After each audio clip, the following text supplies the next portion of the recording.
नमस्कार, आप देख रहे हैं हमारा खास कार्यक्रम अपनी ढपली अपना राग। आपके साथ में हूं अमित गर्ग शुक्ला। इस कार्यक्रम में हम आपको दिखाते और बताते हैं कि कैसे नेता अपना अलग अलग राग लापते हैं। एक ही मुद्दे पर तमाम तरीके की बयानबाजी होती है और उस बयानबाजी के बीच में जनता पिसती हुई नजर आती है। आज भी अलग अलग मुद्दों को हमने उठाया है जिसमें तमाम रिएक्शन सामने आए हैं। हम अपने संवाददाता से भी संपर्क की कोशिश करेंगे और आपको दिखाएंगे और बताएंगे कि कैसे एक ही मुद्दे पर सभी नेता अपनी ढपली अपना राग लाप रहे हैं।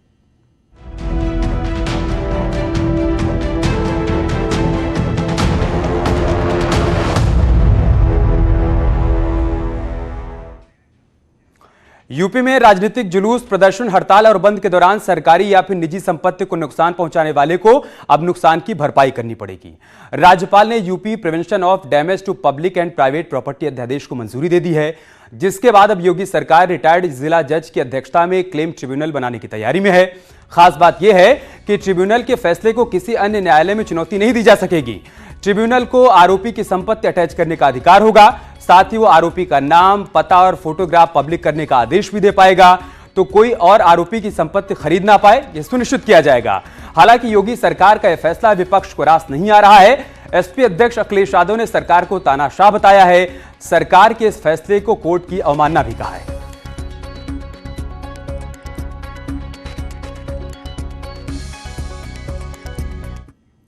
हालांकि डिप्टी सीएम केशव प्रसाद मौर्य ने यूपी सरकार द्वारा दंगाइयों से वसूली को लेकर बनाए गए क्लेम ट्रिब्यूनल का बचाव किया और यह कहा है कि अब सरकार दंगा करने वाले और नुकसान करने वालों से सख्ती से निपटेगी। इसी स्पष्ट है कि यह आंदोलन कोई करना चाहता है। लोकतंत्र हमारे खून में है और लोकतांत्रिक तरीके से किसी को भी किसी भी विषय पर सहमत होना, असहमत होना ये अधिकार होता है। लेकिन आंदोलन की आड़ में कोई हिंसा करेगा, आगजनी करेगा, सरकारी संपत्ति को नुकसान पहुंचाएगा, उसके बाद वो सोचेगा कि सरकार उसके खिलाफ कार्रवाई कोई नहीं करेगी, तो अब ये नहीं होने वाला है। उधर पूर्व सीएम और एसपी प्रमुख अखिलेश यादव ने लखनऊ में पत्रकारों से बातचीत की और कहा कि सरकार के अध्यादेश पर जो भी बातें सामने आ रही हैं वो ठीक नहीं है, ये तानाशाही वाला रवैया है। अखिलेश यादव ने कहा कि सरकार स्मार्ट सिटी तक ही रहे तो बेहतर रहेगा, दंगों को लेकर कानून ना बनाए तो बहुत अच्छा होगा। कानून पी चिदम्बरम सामने बनाया था, उसी कानून में वो जेल चले गए थे।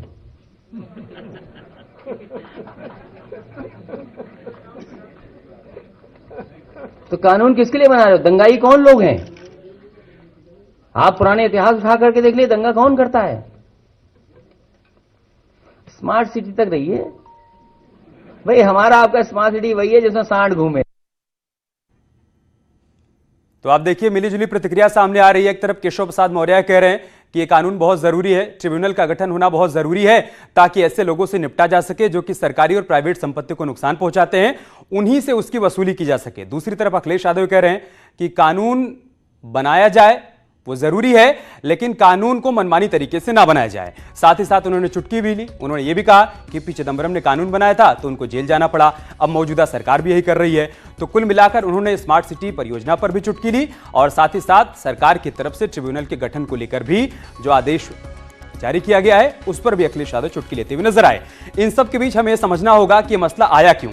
दरअसल 19 दिसंबर 2019 को लखनऊ में सीए के विरोध में जो हिंसा हुई उसमें नुकसान हुआ, उसकी भरपाई के लिए सरकार ने आदेश जारी किया, पोस्टर चस्पा कर दिए और हाईकोर्ट ने स्वतः संज्ञान लेकर सरकार को आदेश दिया कि आपको ये पोस्टर हटाना होगा, जिसके बाद सरकार सुप्रीम कोर्ट चली गई। सुप्रीम कोर्ट ने इस पूरे मामले को 3 जजों की बेंच के हवाले कर दिया। अब वहां पर सुनवाई होनी है और इन सब के बीच सरकार एक कदम आगे चल रही है। सरकार का कहना है कि हम इसके लिए कानून बना रहे हैं, ट्रिब्यूनल का गठन होगा और ट्रिब्यूनल यह तय करेगा कि कैसे जो लोग नुकसान करेंगे सरकारी संपत्ति का या फिर किसी की निजी संपत्ति का, उनसे इसकी वसूली की जाए।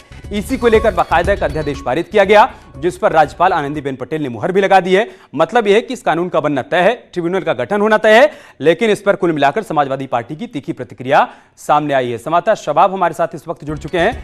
शबाब, मिलीजुली प्रतिक्रिया सामने आ रही है और यह तय था कि इस पर हर नेता अपनी ढपली अपनी राग बजाएगा और वही हो रहा है। अखिलेश यादव चुटकी ले रहे हैं। बिल्कुल, देखिए ये अब हर राजनीतिक पार्टी के ये अब हर राजनीतिक पार्टी के लिए एक मुद्दा है। हालांकि राज्य सरकार का ये एक बड़ा एजेंडा था और सरकार इसमें सफल भी हुई, जिस तरीके से अध्यादेश बना और ये अब कानून की शक्ल ले लेगा।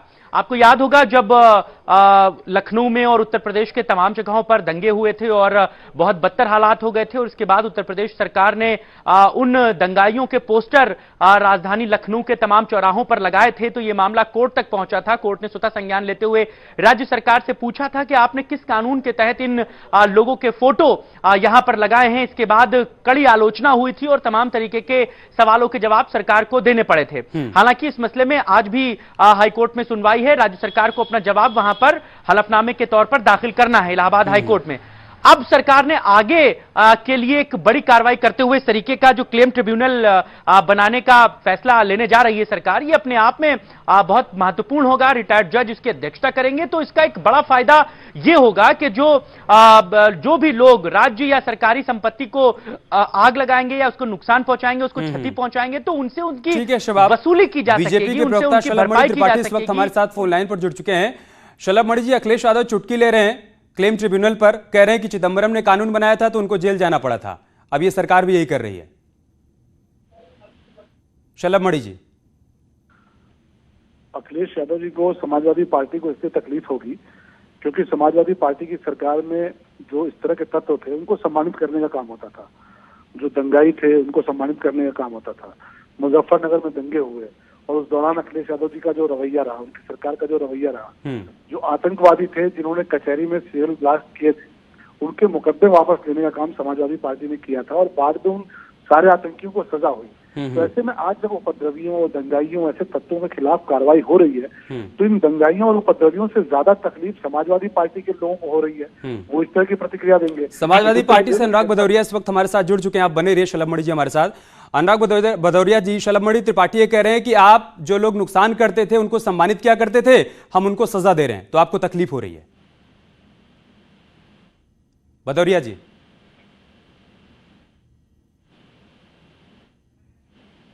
अच्छा भदौरिया जी शायद उनसे हमारा संपर्क नहीं हो पा रहा है, हम उनसे दोबारा संपर्क की कोशिश करेंगे।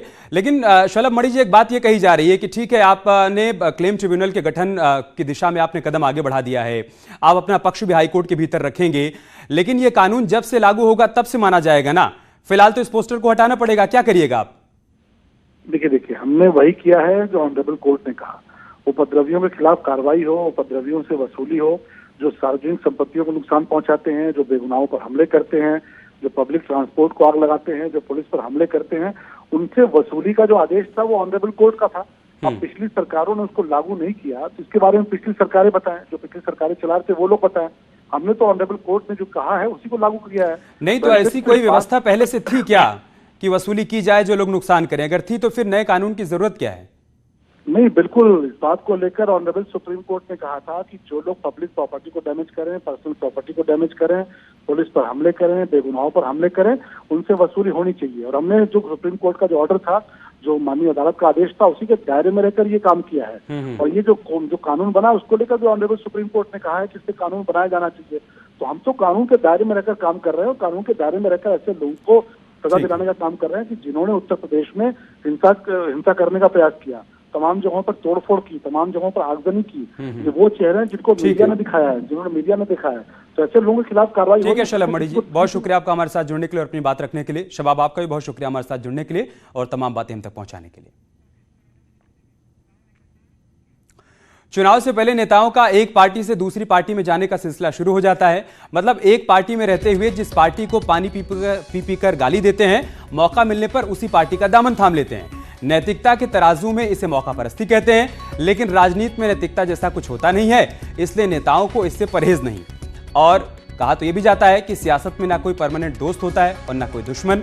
2017 विधानसभा चुनाव में हमने कांग्रेस और एसपी को साथ आते हुए देखा, तो 2019 में धुर विरोधी एसपी बीएसपी भी साथ आ गए। 2022 विधानसभा चुनाव में अभी वक्त है, लेकिन दल बदल का खेल अभी से शुरू हो चुका है। कांशीराम की जयंती के मौके पर बीएसपी के 4 बड़े नेता एसपी में शामिल हो गए। बीएसपी अध्यक्ष मायावती ने इन नेताओं को फूंक चुकी कारतूस बता दिया है। तो एसपी अध्यक्ष अखिलेश यादव पार्टी में नेताओं के शामिल होने से गदगद हैं, लेकिन सवाल यह है कि जब साइकिल पर सवार होकर हाथी 2019 में बीजेपी के विजय रथ को नहीं रोक पाया, तो फिर बीएसपी के 2-4 नेताओं के साथ आ जाने से अखिलेश यादव मिशन 2022 को कैसे फतेह कर लेंगे? साथ ही सवाल यह भी है कि अगर 4 नेता फूंक चुकी कारतूस हैं, तो फिर मायावती को प्रेस कॉन्फ्रेंस करने की जरूरत क्यों पड़ गई?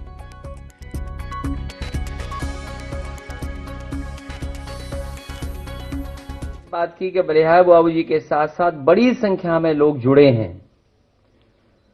साथ ही में तिलक अहिरवार जी जो एमएलसी रहे, मैं उनका स्वागत करता हूं।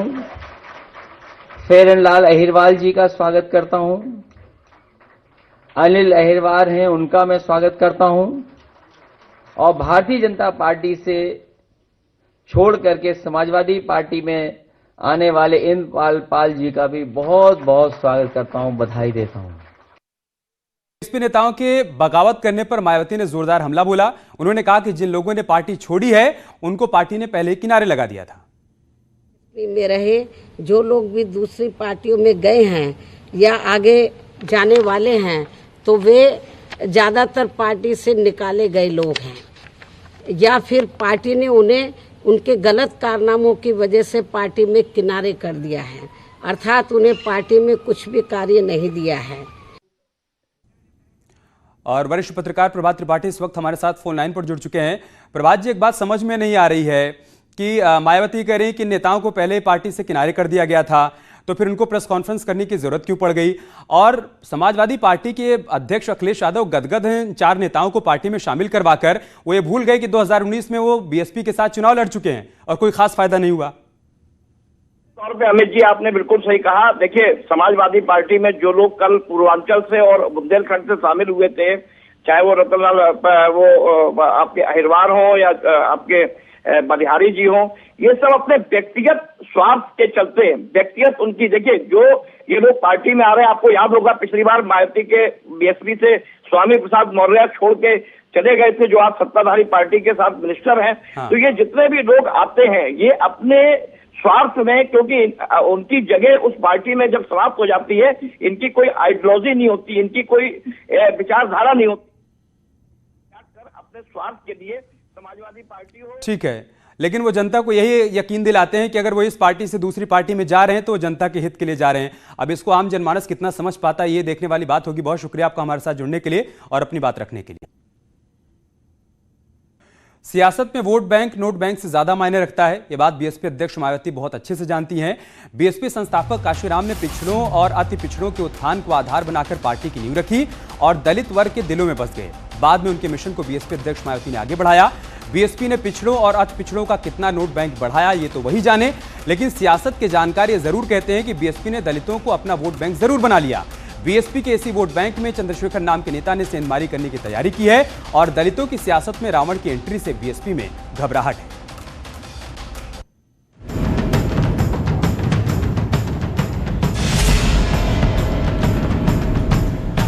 उत्तर प्रदेश में चंद्रशेखर के उदय ने मायावती के माथे पर चिंता की लकीरें खींच दी।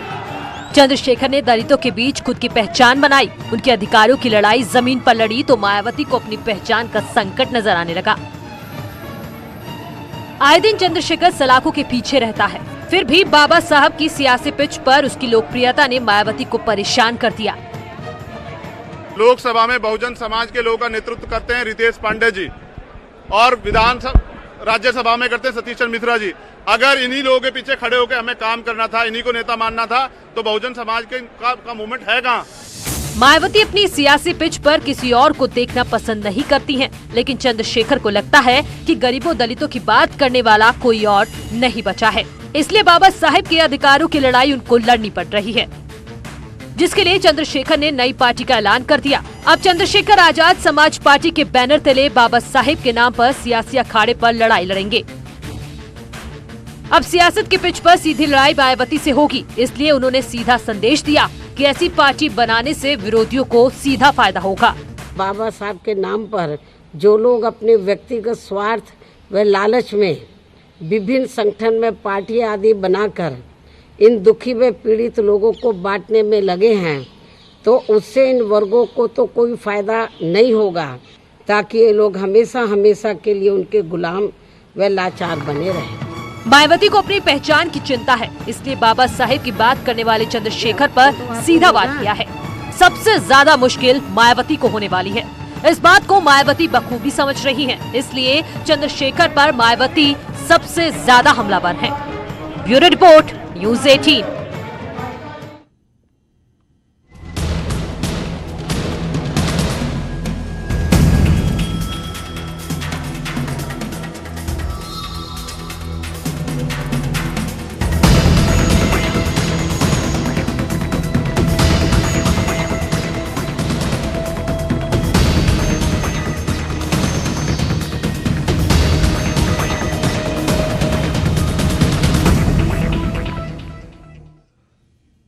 उत्तराखंड में कोरोना वायरस दस्तक दे चुका है, जिसके बाद न्यूज़ 18 की टीम ने भारत और नेपाल दोनों देशों के मेडिकल कैंप में जाकर पड़ताल की।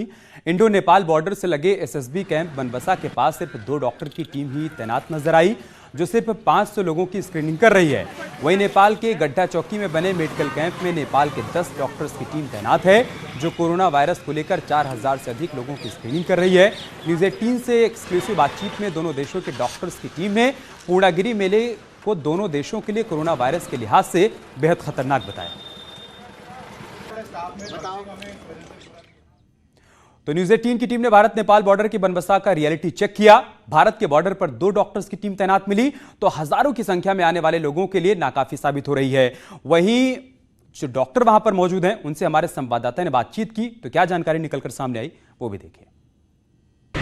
न्यूज़ 18 पहुंचा है उस जगह पर जहां से नेपाल की दूरी महज 500 मीटर हो जाती है। हम अभी खड़े हैं बनबसा के चौकी पार एसएसबी के उस कैंप पर, जहां पर डॉक्टर कोरोना वायरस से पीड़ित कोई अगर आ रहा है तो उसका यहां पर परीक्षण कर रहे हैं। आप देख रहे हैं यहां पर डॉक्टरों की जो टीम बैठी हुई है, सिर्फ 2 डॉक्टर यहां पर बैठे हुए हैं। उसके अलावा इनके ऊपर जिम्मेदारी है कि यहां से जो हजारों की संख्या में लोग जो नेपाल से भारत को आ रहे हैं, उन लोगों का परीक्षण किया जाए, उनका स्वास्थ्य परीक्षण किया जाए। अब इन हालातों में अगर आप देखिए, ये तांगे हैं, तांगों से यहाँ पर लोग आ रहे हैं, टुक में यहाँ पर आ रहे हैं। एक डॉक्टर यहाँ पर रूटीन चेकअप इनका कर रहे हैं। तो डॉक्टर साहब, किस तरह की दिक्कतें यहाँ पर आ रही हैं? सर, जब से पूर्णागिरी थोड़ा मेला शुरू हुआ है तो श्रद्धालुओं का जो गिनती बढ़ी है ना, उस वजह से थोड़ा बॉर्डर पे दिक्कत हो रही है कि बहुत सारे लोग हैं। थोड़ा सा स्टाफ का ये है कि जितना मैक्सिमम लोग हो कर सकते हैं उतने लोगों की स्क्रीनिंग करके हम आसपास भेज रहे हैं। बाकी एक थोड़ा सबसे बड़ी दिक्कत जो आ रही है ना, थोड़ा बॉर्डर जो है, बॉर्डर पर हम जितना मैक्सिमम गाड़ी रोक लेते हैं तो 5 मिनट में जाम की स्थिति बन जाती है, जिसके कारण हमको थोड़ा सा और मुसीबतों का सामना करना पड़ता है। तो ये बताइए, लगभग कितने लोगों को आप यहाँ पर देख पा रहे हैं? सर, लगभग में 500 से 1000 लोग यहाँ पे 500 से 1000 लोग हम लगभग देखते हैं डेली। और लगभग यहाँ से संख्या कितनी निकल रही है? संख्या का अगर अंदाज़ा लगाएं तो सर बहुत ज़्यादा निकल रही है। लगभग हो गए 5000 से 6000 श्रद्धालु, जो हम हमेशा पूर्णागिरी मेले से जो भी आएगा वहाँ वो यहाँ आता ही है एक बार। अब आप अंदाज़ा लगा सकते हैं कि 5 से 7 हज़ार के आसपास यहाँ से नेपाल से पूर्णागिरी के जो श्रद्धालु आ रहे हैं, उनके वजह से इस नेपाल बॉर्डर से लोग गुजर रहे हैं। लेकिन जो डॉक्टरों की 2 टीम यहाँ पर तैनात है, 2 डॉक्टर यहाँ पर तैनात हैं, वो सिर्फ 500 से 700 लोगों को यहाँ पर देख पा रही है, जो बताता है कि ये छोटी सी भी चूक कहीं न कहीं हमारे देश को भारी ना पड़े। Kamlesh Bhatt, news 18, Indo Nepal border, Banbasa. उधर नेपाल में कोरोना को लेकर क्या तैयारी है, न्यूज़ 18 ने वहां पर जो डॉक्टर तैनात हैं उनसे भी बातचीत की, वो भी देखिए। न्यूज़ 18 पहुंचा है इस वक्त गड्ढा चौकी नेपाल में। यहाँ से लगभग 1 किलोमीटर की दूरी पर हमारा एसएसबी और बनबसा बैराज का पुल आता है। मैडम, यहाँ पर नेपाल की तरफ से कितने डॉक्टरों की टीम लगाई गई है? अभी हम 10 लोग हैं टोटल। तो आप लोग कितने लोगों को चेकिंग कर रहे हैं यहाँ पे? दिन का हमारा ये 5 से 6 हज़ार के एवरेज में आता है दिन में। अच्छा, जो भारत को आ रहे हैं उनका ही कर रहे हैं या जो नेपाल को जा रहे हैं उनका कर रहे हैं? नहीं, आने का, सिर्फ आने का, जो एंट्री कर रहे हैं नेपाल में, जो नेपाल से। जी। अच्छा, इस तरीके कोई मामला यहाँ पर आया है क्या? अभी तक तो नहीं। दिक्कतें क्या आ रही हैं? कुछ दिक्कतें आ रही है भारत की तरफ से या इधर से? अब दिक्कत और तो कुछ नहीं, बस ये पूर्णागिरी की मेला बंद कर सकते हैं तो यही अच्छा होगा। एकदम से भीड़ हो जाती है, वही ज़्यादा, और तो कुछ नहीं। अच्छा, पूर्णागिरी के मेले के वजह से यहाँ पर प्रॉपर चेकिंग नहीं हो पा रहा है? जी, थोड़ा सा हमें इस मेले से प्रॉब्लम आ रही है, एकदम से भीड़ हो जाती है। किस तरह की दिक्कत आ रही है? अब ऐसे भीड़ भाड़ में खास तो ये अभी तक ये मेला वगैरह करना भी नहीं है, वैसे भी किसी देश को भी अभी तक ये मेला भीड़ भाड़ में जाने से ये इन्फेक्शन ज़्यादा हो जाएगा, इसलिए ऐसे मेले, ऐसे कार्यक्रम बंद हो जाए तो अच्छा ही है। क्या नाम है आपका? निर्मला जोशी। ये दिक्कत है यहाँ पर कोरोना वायरस के फैलने की, जो अफवाह या फिर जो जिस तरीके के मामले यहाँ पर सामने आ रहे हैं। पूर्णागिरि मेले में जो हज़ारों की संख्या में लोग आ रहे हैं, वो नेपाल ब्रह्मदेव भी सिद्ध बाबा के दर्शन के लिए जाते हैं। ऐसे में यहाँ का भी प्रशासन नेपाल का चाहता है कि कम से कम पूर्णागिरि मेले से जो लोग आ रहे हैं उनको एहतियात बरतनी चाहिए, इसकी वजह से दिक्कतें बढ़ सकती हैं। कमलेश भट्ट, नेपाल।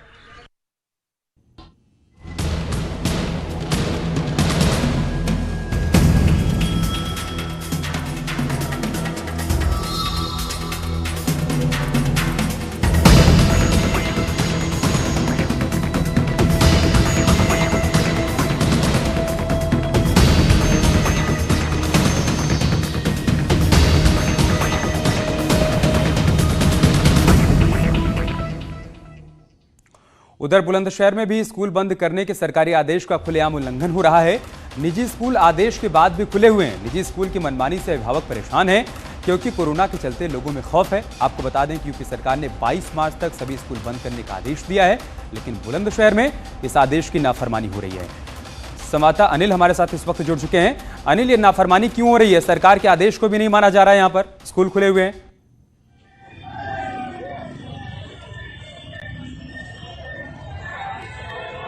बिल्कुल अमित, देश भर में कोरोना वायरस के चलते एक दहशत बनी हुई है लोगों में, जिसके चलते उत्तर प्रदेश के मुख्यमंत्री योगी आदित्यनाथ ने बीते कल ही प्रशासनिक अधिकारियों के साथ एक समीक्षा की थी और बताया गया था कि सभी जिलाधिकारियों को निर्देश दिए जाते हैं कि अपने अपने जिलों में 22 मार्च तक सभी स्कूल बंद कर दें। जिसके चलते बुलंदशहर में जिला प्रशासन के आदेश के बावजूद भी कुछ हम उम्मीद करते हैं कि सरकार इसका संज्ञान लेगी। बहुत शुक्रिया अली आपका हमारे साथ जुड़ने के लिए और जानकारी हम तक पहुंचाने के लिए। तो कुल मिलाकर ये तस्वीर सामने आ रही है कि यहाँ पर सरकार के आदेश की नाफरमानी हो रही है बुलंदशहर में। इसके साथ ही अपनी ढपली अपना राग में इतना ही। खबरें जारी हैं, आप बने रहिए हमारे साथ।